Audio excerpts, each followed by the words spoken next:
Yo, what's going on, man? Today is October the 6th, 2023. It's your boy Chris, and this is another episode of the 2023-2024 NBA team previews. We've been knocking out two a day, the Eastern Conference team and the Western Conference team, and we're going to continue that along today. We won't have any previews for over the weekend. We'll just focus on college football and the NFL, but I'll be back at it on Monday with another two teams. As you guys join, if you're watching on YouTube, be sure to hit the like button for me if you can. Subscribe to the channel if you haven't already, and turn the notification bells on so you know when I go live. And the notification bell will work for a show like this because I talked about these shows being every day at 5:15 Eastern time, but occasionally they'll have to be altered just a tad bit. So today I'm going live at 3:50, of course, versus 5:15 Eastern Standard Time. So it's a good time to make sure those notification bells are on if you're enjoying the content and want to just kind of catch up. The reason why I do these previews and the reason why I did them last year was so that we can all be more profitable and more aware. If we have the information, we know what's happening. It just makes it a whole lot easier moving forward. So um, with no further ado, let's jump into it, man. Yesterday, so for people, anybody who missed, if you're watching on Twitter, like it, retweet it if you guys can as well. That all helps with the algorithm. I'm not on Twitter as much as I used to be anymore, but it'll just get more people in the room. It'll get more eyes on it as well. So just for people who may have popped in today and didn't pop in, the last few days, I started this a couple days ago. The day one, we went through the Milwaukee Bucks. I talked about the Milwaukee Bucks. I talked about the Denver Nuggets, two of the probably the best teams in their respective conferences and in the NBA overall. On day two, we talked about the Boston Celtics and we talked about the Memphis Grizzlies. And then yesterday, we talked about the Philadelphia 76ers and the Sacramento Kings. So today is actually day four. And we're going to be talking about the Cleveland Cavaliers, and we're also going to be talking about the Phoenix Suns. Won't be a long preview, but I did want to, like I said, I'm going to keep my word. If I say I'm going to do something, I'm going to do it. And actually doing these actually holds me accountable as well. And I love being held accountable. So, doing when I put the calendar out, and if you guys aren't aware of the calendar, it's actually on my page. You don't have to scroll down too far because I haven't really tweeted a lot.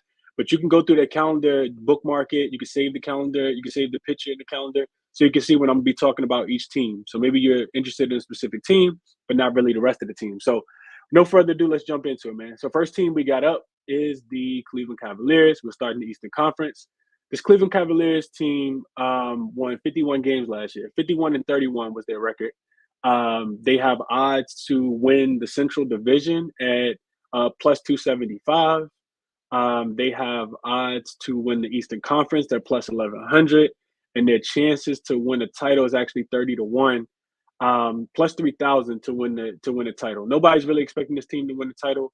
Nobody's really expecting this team to win the Eastern Conference either, and more so just because the Milwaukee Bucks just got Damian Lillard first and foremost, but also Drew Holiday actually just ended up in Boston, and Boston didn't lose a lot over the course of the offseason. So Cleveland Cavaliers are still kind of sitting around that third best team in the Eastern Conference. It's going to be interesting to see what happens with Philly because Philly was the team that also finished above this team last year in the standings. I want to say Cleveland finished with the fourth best record, so they had the four. Yeah, they were a 4 seed. They took on the New York Knicks in the first round, of course, and they lost to the New York Knicks, and it really was because of lack of shooting. They couldn't shoot the ball well at all. This team made the 12th fewest 3-pointers. So only right that general manager and that coaching staff go out and try to find some shooters, and that's what we saw, right? When we think about the additions, they actually signed Max Strus, gave him the bag too, 4 years. I think it was $64 million. This is a guy who averaged 15 points per game, 14.7 ish in the playoffs last year. Shot 48% from three in that second round. Had a really, really big second round to kind of help that Miami Heat team advance and get on to the third round and into the NBA Finals. So Max Strus is going to be a big addition. He's a guy that can guard as well. And that's what they kind of needed. A lot of the times it was Donovan Mitchell taking a lot of hero shots last year, or Karis LeVert struggling to get his offense going. And Darius Garland, right? Those were the only guards that they really had, and Karis LeVert was actually playing off the bench. They didn't really have a three and that was kind of what the problem was going to be. They needed somebody that could play defense, and Isaac Okoro can do that. He did that last year, but he couldn't make a shot when they needed him to at all.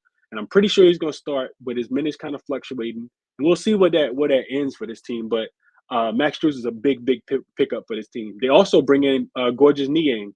He left Philly. He'll now be in Cleveland as well. Another guy that'll stretch the floor and knock the three-point shot down. That's really the only thing that Gorgeous Niang is going to be out there for. He can't really guard anybody, but you don't really have to worry about that when you have Jared Allen and Evan Mobley out there, kind of protecting the rim. So he's a little flat-footed, can't really move his feet as well, but Gorgeous Niang is a pretty solid defender. So I'm a pretty solid shooter. This guy can shoot the ball, and that's exactly what this team needs. So I think those are two really good pickups: Max Strus and Gorgeous Niang. You also get Amani Bates, and for people who aren't familiar, Amani Bates actually averaged 17 points per game in the summer league. He's a fresh 19-year-old, but he is a bucket. He's an absolute bucket from East Michigan, and I think coming straight in because of his offensive abilities, I'm pretty sure that Coach JB Bickerstaff and that coaching staff is going to give him ample opportunities to be able to be on the floor, especially if he can prove that he can defend it. Just a tad bit. He won't have to be the greatest defensive player, but if he can prove that he can defend, I do think that he'll sniff the rotation and potentially be a part of it. Not sure what that looks like throughout the end of the season, but if he can build his confidence up, he definitely can score. This guy can definitely score the ball. So it's going to be interesting. You also get Ty Jerome, who was in Golden State last year. Backup point guard. Ricky Rubio will be back. He dealt with some injuries last year. He can't really guard anybody either. But Ty Jerome is a guy that just a winner. UVA down here where I'm at, literally went to school about 10 minutes away from where I'm sitting at right now. And I like Ty Jerome. I like Ty Jerome for this team. He definitely is a change of pace of what Ricky Rubio can do for you. And he's also a change of pace of what you'll get from Darius Garland as well. So I love the additions that this team actually made. I know that nobody's talking about the Cleveland Cavaliers because they're not the sexy team. They're a good defensive team, of course. This team isn't going to wow you away with their offense at all, but they do lock up. We know that last year, Evan Mobley was on the All-NBA defensive team. I think he was second in votes for Defensive Player of the Year, right behind, or it might have been third after Brooke Lopez and after Jerry Jackson Jr., who actually won the award. But we also got Donovan Mitchell, who was there. It was just his first year there last year, and he was All NBA second team. Of course, this team, like I talked about, they did lose in the first round. Got knocked out by the Knicks when the Knicks, eventually ended up losing to the Miami Heat in the following round. But this team did make, even though the season ended so poorly for them, they did make a drastic jump, right? They won 7 more games last year than they did the year before. So I think we continue to see some ascension in that. And people may be lower on this team than I am, and it's probably just going to be because of how they finish the season. But I think that there's a lot to say about Darius Garland taking another step. You get another year of Donovan Mitchell being acclimated to this offense and working with Coach JB Bickerstaff. This was the best defensive team in the league last year as well. Y'all know me. If y'all ever been in, listen to any of my shows, I like betting on good defensive teams because I know that they at least gonna play with a lot of effort on that end. And then if they can hit some shots, then I think that they'll be good. So I think this is a quietly kept, a very solid team. And their win projection is actually 50.5 games. So while people may be lower on this team than, because of how they exited in the playoffs last year, the books aren't, right? Like I said, they won 51 games last year. They went 51-31. The books got them sitting right at 51 games again this year. So they don't think that this team is going to be bad at all. They also have the 4th easiest schedule of all the, all teams in the NBA. So that means they won't be on a lot of back-to-backs. They won't be on a lot of, they're going to have their fair share of back-to-backs, but they won't be on a lot of 3rd game in 4 nights, 4th game in 6 nights, or 5th game in 7 nights.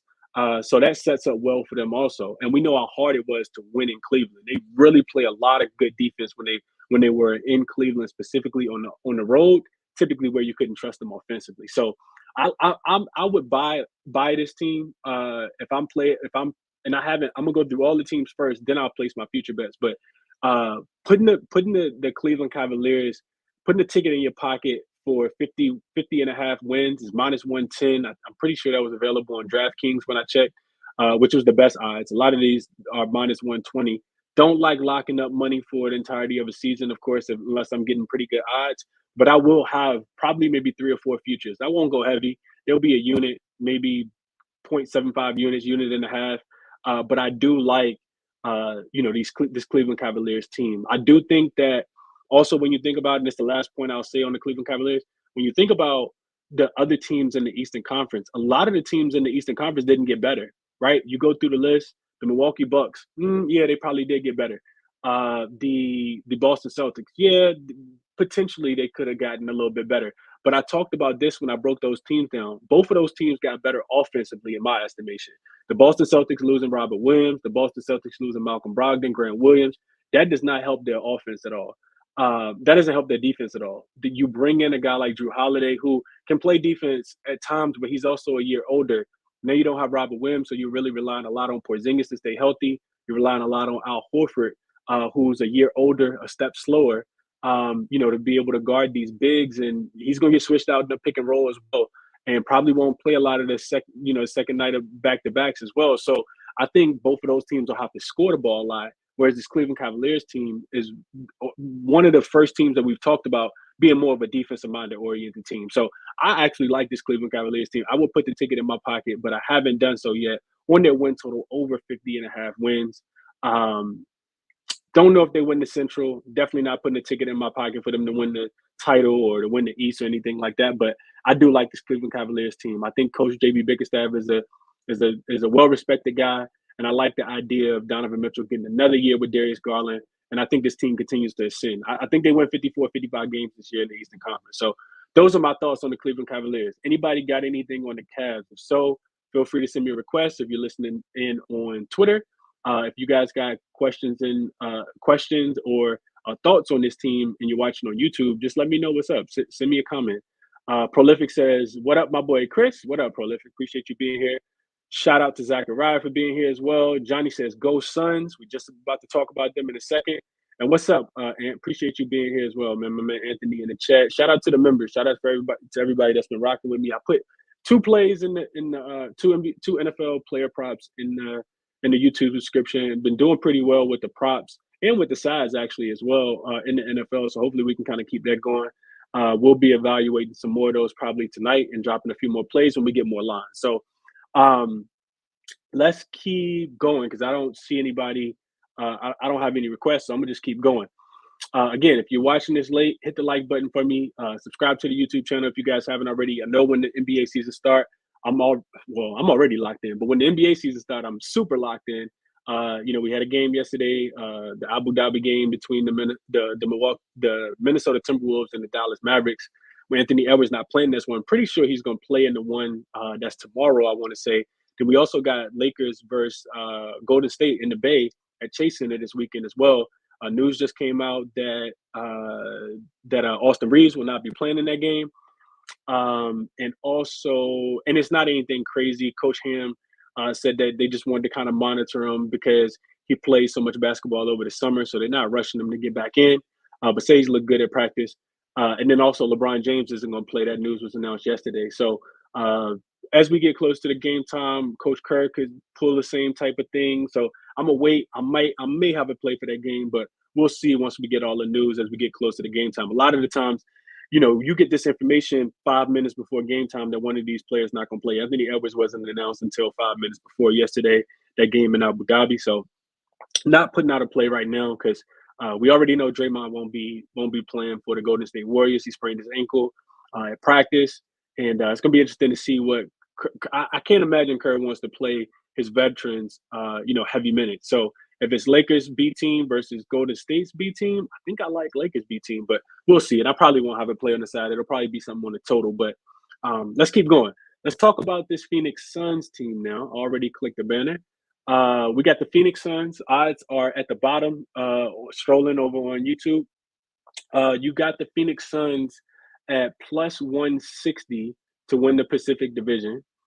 You also got them at plus 350 to win the Western Conference. So 3.5 to 1. And then you got them at plus 650 to win the title. And I want to say that's the second best odds behind the Milwaukee Bucks. Maybe the Boston Celtics are up there as well. But I want to say you got them I mean, this is maybe a better time to be able to buy them a little bit later in the season, or maybe they come out hot and this is the best time to get them. I'm not putting a ticket in my pocket for the Phoenix Suns to win the championship. If they won it, would I be surprised? Absolutely not. I mean, this team is geared to be a championship team. A lot of talk around, trying to stop teams from building a super team, but Matt Ishbia, who is the new owner of this team, has really like hit the ground running. Last year he kind of pledged to do whatever he could to kind of keep the Suns in contention, and he don't mind shaking it up, as you could tell. He went out, grabbed Bradley Beal, also grabbed Eric Gordon over the offseason. They just made the trade for Nurkic, got rid of DeAndre Ayton. They got Bol. Wananabe came over, who is Kevin Durant's ex-teammate in Brooklyn. And they re-signed Okigi as well, who is a defensive-minded player, but they're going to need that because they don't have a lot of defensive-minded players on this team. So you lose Monty Williams, of course, because you bring in Frank Vogel to be the coach of this team, who is also a defensive-minded coach. He was the coach of my Lakers for some time before, he was the coach of before the Lakers. He was actually coach of the Pacers. He coached Paul George, a while back on that Pacers team. So you bring in Frank Vogel, you lose Monty Williams, you lose Chris Paul, of course, in the trade. DeAndre Ayton is now gone. He'll be in Portland this year with Scoot Henderson. Landry Shamet is gone as well. Cam Payne just signed, of course, with the Milwaukee Bucks, and Jock Landale's gone as well. He actually played really, really well last year. The thing with the Phoenix Suns, I heard a lot of people saying how top heavy they were, and they were, but you would have to think that eventually you'll find enough role players who just want to win a championship, who just want to be in championship contention to sign to fill this roster out. And these will be not household names, but they'll be solid names, guys who've proven themselves in the NBA that other teams just don't have a spot on their team for. And that's what we kind of saw from this Phoenix Suns teams in my estimation. Like I said, a lot of talk, a lot of chatter about this team not having enough. I actually feel at this moment, I feel like they have enough. I think when you think about beating this Phoenix Suns teams, you're gonna have to outscore them, right? Like I said, they don't have a lot of depth. They don't have a lot of defensive presence outside of Nurkic, who's a pretty good defender. Um, I mean, KD can play defense at times, but he's a year older as well. But when you think about having Bradley Beal on the floor with Kevin Durant and Devin Booker, that is absolutely deadly. I mean, you got three guys out there that can go for 30 points, pretty easily in today's NBA. So you're really going to have to slow this team down. And it really wouldn't surprise me if all of those guys average 26, 27 points per game, taking a lot of the shots. And then you have a guy that can come in and a serviceable offensive player like Eric Gordon as well. Nurkic to rebound, box out, stretch the floor. He's also a good passing big. And the other thing is none of these guys are selfish. We've seen Devin Booker. He's going to play a lot of the point guard this year now, of course. But Bradley Beal also is a playmaker. And we've seen Bradley Beal, especially last year. I was looking for Bradley Beal to score in a lot of those games. And we didn't see Bradley Beal putting up a lot of points last year. However, Bradley Beal did just average 31 points just 3 seasons ago. So that's something to kind of kind of keep in mind.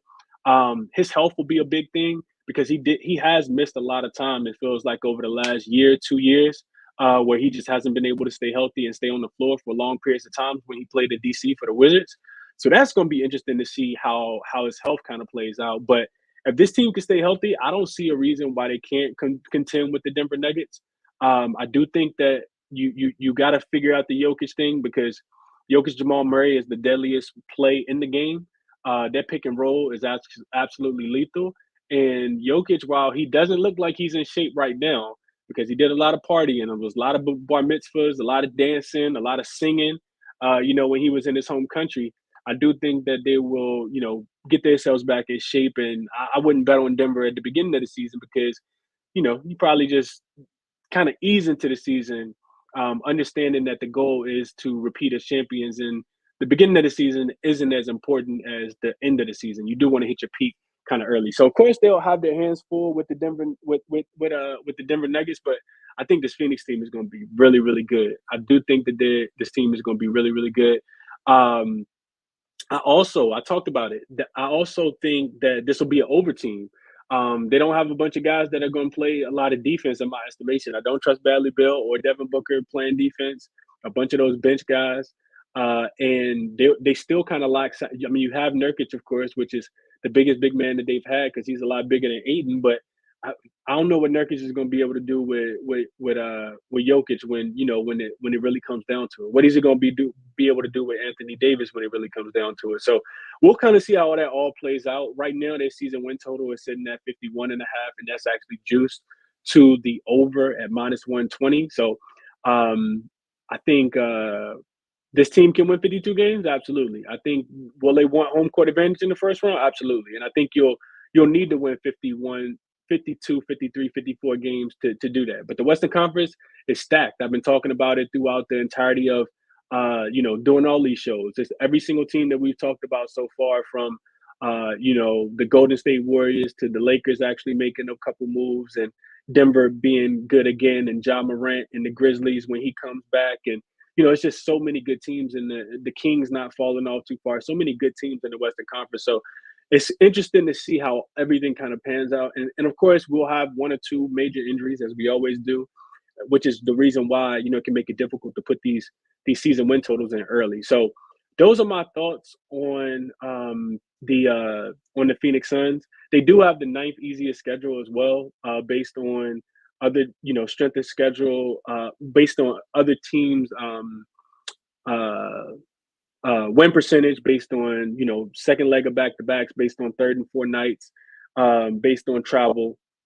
They have the ninth easiest schedule, so not too bad at all. I think this Phoenix Suns team, like I said, I'll be looking to bet overs on the Phoenix Suns, whether it's their team total overs or the full game over. I just think that they're gonna run a lot of teams off the floor, specifically in the first quarter and first half, because we know that that's when offenses are most efficient. And then if they do end up blowing teams out, it'll be bench players playing in the second half, and that's when Okigi will be in the game, and you don't want to be betting on the full game over with Okigi playing a lot of minutes in the second half. So I think I like Phoenix first quarter, first half team totals to go over. And that way you kind of you're staying away from the spread. So those are my thoughts on the Phoenix Suns. Anybody got any burning thoughts on the Phoenix Suns? What are you guys interested in? What are you guys looking at for the Phoenix Suns? My man Anthony said, "Got to run. Can't wait for the season to start. Have a great weekend, everyone. Appreciate you stopping through. It definitely enjoy your weekend as well, my guy." Where do they finish? So I think so. Ryan says, "Where do they finish? Is it top five?" I think they absolutely finish in the top five. Like I said, the injuries are the unforeseen thing that we don't have access to. We don't know who's going to get injured. We don't know how that'll impact them specifically. That team specifically. It just always happens. Last year, we saw the Memphis Grizzlies still finish with the second best record in the Western Conference, but they were down Brandon Clark. They were also down Steven Adams, and John Morant was in and out with the suspensions. So that's the thing that doesn't really that we can't really cap. We can't really put in our handicap is who's going to get hurt. How long will they be hurt? We saw Kevin Durant get hurt last year. As soon as he arrived in Phoenix, he was warming up and slipped and fell. So it's just really difficult. We also saw Devin Booker miss some games last year as well. So it's kind of difficult to figure out how that'll play out. But if all teams in the Western Conference are at full strength, I can't imagine that this Phoenix Suns team will be outside of the top five. Not having home court advantage in the first round. Ryan says, "I have a boy." Says they finished top three. Will they be better than the Lakers? I think the Lakers, and I go back to the injury thing. I think it's really going to be contingent upon can Anthony Davis and LeBron James can play a full season together. We haven't been able to see that yet. Anthony Davis got hurt last year. He comes back. LeBron James get hurt last year. So we need those guys to stay healthy. If you're a Laker fan like I am, you need those guys to stay healthy to see and kind of be able to put it all together. And we saw what happened when they did get a chance to kind of put it all together last year. But I do love the way that the Lakers kind of filled their roster out, going to get Gabe Vincent. We haven't talked about the Lakers yet, but going to get Gabe Vincent, throwing, re-signing Rui Hachimura. I really love, him coming back. AR-15, of course, Austin Reeves. I love what we did with the team. Not quite sold on D'Angelo Russell, even though offensively he is a playmaker and somebody that can create for others. But we'll talk about the Lakers when we get there. Anybody else got any thoughts? Appreciate you stopping through, Ryan, as well. Anybody else got any thoughts on this Phoenix Suns team? Let's see if I can get Marquise up. Let's see if I can get him connected. You're spinning right now, Marquise. Marquise, can you hear me? Look like you're connected. Can you hear me? Maybe not. Marquise, can you hear me? No. Yes, sir. Yes, sir. Can you hear me? Oh, yeah, you good. You good. What's going on, my guy? How you doing? Good, man. Just driving home from work today, man. And I got a season-long future for the Suns. I really like Bradley Beal's points over for the season. It's sitting at 20.8 on Prize Picks, and as long as he stays healthy, I think he gets 23 at least a game. I really like that play. I heard you say they should all average about 26, so I see you kind of agree with that. What's your thoughts? Yeah, I think so, Marquise. It's going to be interesting to see what teams try to take away from the Phoenix. I think the what teams try to take away from Phoenix is going to be interesting, right? Like, you can't really double team because you have two, not even two. Like, if you double one, you have two really great shooters. I'm not talking about, guys that shoot 35, 36%. Like, Bradley Beal is a knockdown three-point shooter. Devin Booker is a knockdown three-point shooter. Kevin Durant is a knockdown three-point shooter. So I think that, with all three of those guys, none of them are selfish. They all move the ball. Everybody wants to play the game the right way, in my estimation, when I'm talking about those three. So I think there'll be some nights when one of those guys go off, right? We're talking about 35, 36 points, but then the other two guys maybe just have, 19, and, the other guy might have 23, right? Somewhere along those lines. And honestly, at the end of the day, I don't think they care. I think as long as they're winning games, they don't care. So it's going to be hard to bet on them from a night to night perspective, in my estimation, just because it's going to be interesting to see what the defenses do. And if they're blowing teams out and one guy has it going and the other guy doesn't, but some of these role players actually step up and start to make shots, right? Because they're going to be nice where Bull is going to get you a double double, and a guy like Nurkic is going to feast on the inside, and they might not need as much scoring from KD or Devin Booker in that game. Same thing with Eric Gordon. Eric Gordon's going to come off the bench a couple games this season and give you 19, 20 points. The same thing he was doing for the Clippers last year, as long as he gets that playing time. So that's the only reason I wouldn't necessarily take, because one of these guys might end up being the. It's going to be interesting to see who has the most potential assist opportunities, right? Bradley Beal, like I said, he can play the point. Kevin Durant is a walk-in, point forward as well, because while he can score the ball, he's always looking to facilitate. If you took his assist over when he was in Brooklyn last year, a lot of the times you were cashing on that. And then, of course, we know Devin Booker is probably going to be the primary ball handler for this team. So a lot of guys kind of mixing it up, and I think it's going to be whoever has the hot hand for that night, right? That's how I see it anyway, Marquise. No doubt, no doubt. Yeah, absolutely. But I don't think that that's a bad ticket to put in your pocket at all. Bradley Beal to go over 20. I think he said 20.7. So pretty much the average 21 points on the season. He could definitely do it. He needs to stay healthy first and foremost, and then yeah, he absolutely, like that. That's a low number for him, but it's only because he's on this team, and he is considered the third best player on the team, which is absolutely crazy that you can get Bradley Beal, somebody that's making $250 million contract, $200 million contract, to be your third best player. So like that a lot, like that a lot.